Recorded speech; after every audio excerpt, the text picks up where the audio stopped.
34 அதிகாரம். லேயாள் யாக்கோப்புக்கு பெற்ற குமாரத்தியாகிய தீனாள் தேசத்து பெண்களை பார்க்க புறப்பட்டாள். அவளை ஏவியனான ஏமோரின் குமாரனும் அத்தேசத்தின் பிரபுவுமாகிய சீகேம் என்பவன் கண்டு அவளை கொண்டு போய் அவளோட சயனித்து அவளை தீட்டுப்படுத்தினான். அவனுடைய மனம் யாக்கோப்பின் குமாரத்தியாகிய தீனாள் மேல் பற்றுதலாய் இருந்தது.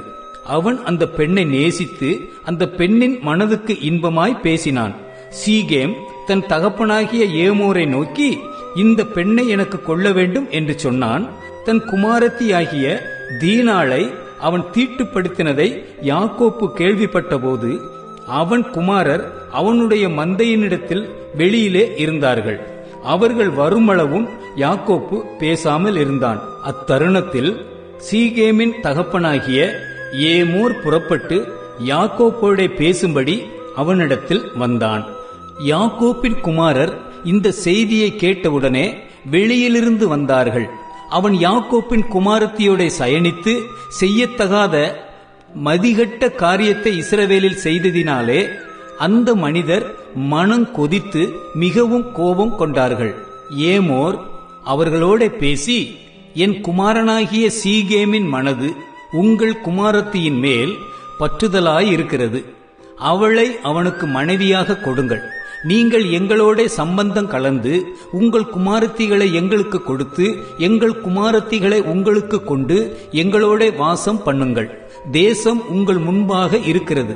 அதிலே குடியிருந்து வியாபாரம் பண்ணி பொருள் சம்பாதித்து அதை கையாண்டு கொண்டிருங்கள் என்றான். சீகேமும் அவள் தகப்பனையும் அவள் சகோதரரையும் நோக்கி, உங்கள் கண்களில் எனக்கு தயவு கிடைக்க வேண்டும். நீங்கள் என்னிடத்தில் எதை கேட்டாலும் தருகிறேன். பரிசமும் வெகுமதியும் நீங்கள் எவ்வளவு கேட்டாலும் உங்கள் சொற்படி தருகிறேன். அந்த பெண்ணை மாத்திரம் எனக்கு மனைவியாக கொடுக்க வேண்டும் என்றான். அப்பொழுது யாக்கோப்பின் குமாரர் தங்கள் சகோதரியாகிய தீனாளை சீகேம் என்பவன் தீட்டுப்படுத்தினபடியால் அவனுக்கும் அவன் தகப்பனாகிய ஏமோருக்கும் வஞ்சகமான மறுமொழியாக, விருத்த சேதனமில்லாத புருஷனுக்கு நாங்கள் எங்கள் சகோதரியை கொடுக்கல் ஆகாது, அது எங்களுக்கு நிந்தையாயிருக்கும். நீங்களும் உங்களுக்குள்ளிருக்கும் ஆண் மக்கள் யாவரும் விருத்த சேதனம் பண்ணப்பட்டு எங்களை போலாவீர்களானால் நாங்கள் சம்மதித்து உங்களுக்கு எங்கள் குமாரத்திகளை கொடுத்து உங்கள் குமாரத்திகளை எங்களுக்கு கொண்டு உங்களோட குடியிருந்து ஏக ஜனமாயிருப்போம். விருத்த சேதனம் பண்ணிக்கொள்வதற்கு எங்கள் சொல் கேளாமல் போவீர்களானால் நாங்கள் எங்கள் குமாரத்தியை அழைத்துக் கொண்டு போய்விடுவோம் என்று சொன்னார்கள். அவர்களுடைய வார்த்தைகள் ஏமோருக்கும் ஏமோரின் குமாரனாகிய சீகேமுக்கும் நலமாய் தோன்றினது. அந்த வாலிபன் யாக்கோப்புடைய குமாரத்தியின் மேல் பிரியம் வைத்திருந்தபடியால் அந்த காரியத்தை செய்ய அவன் தாமதம் பண்ணவில்லை. அவன் தன் தகப்பன் வீட்டார் அனைவருக்குள்ளும் மேன்மையுள்ளவனாயிருந்தான்.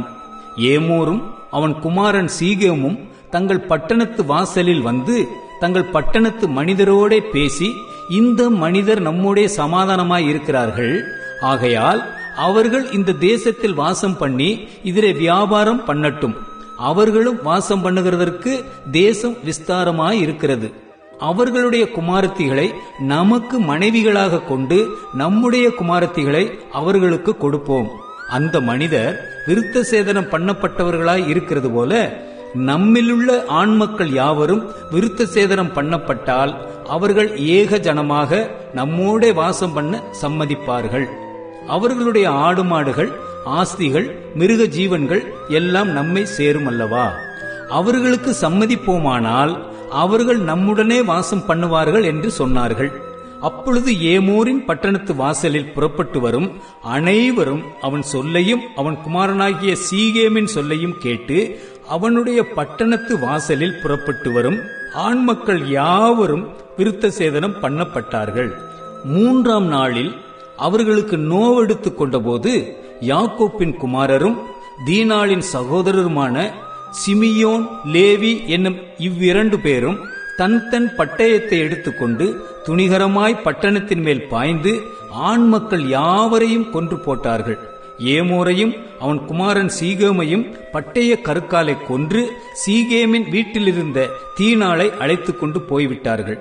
மேலும் யாக்கோப்பின் குமாரர் வெட்டுண்டவர்களிடத்தில் வந்து தங்கள் சகோதரியை அவர்கள் தீட்டுப்படுத்தினதற்காக பட்டணத்தை கொள்ளையிட்டு அவர்களுடைய ஆடு மாடுகளையும் கழுதைகளையும் பட்டணத்திலும் வயல்வெளியிலும் இருந்தவைகள் யாவையும் அவர்களுடைய எல்லா தட்டுமுட்டுக்களையும் எடுத்துக்கொண்டு அவர்களுடைய எல்லா குழந்தைகளையும் ஸ்திரீகளையும் சிறைப்பிடித்து வீட்டிலிருந்த எல்லாவற்றையும் கொள்ளையிட்டார்கள்.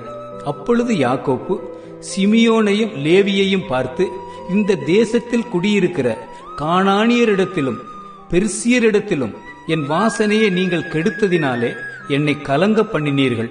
நான் கொஞ்ச ஜனமுள்ளவன், அவர்கள் எனக்கு விரோதமாய் கூட்டம் கூடி நானும் என் குடும்பமும் அழியும்படி என்னை வெட்டி போடுவார்களே என்றான். அதற்கு அவர்கள், எங்கள் சகோதரியை அவர்கள் ஒரு வேசியைப் போல நடத்தலாமோ என்றார்கள்.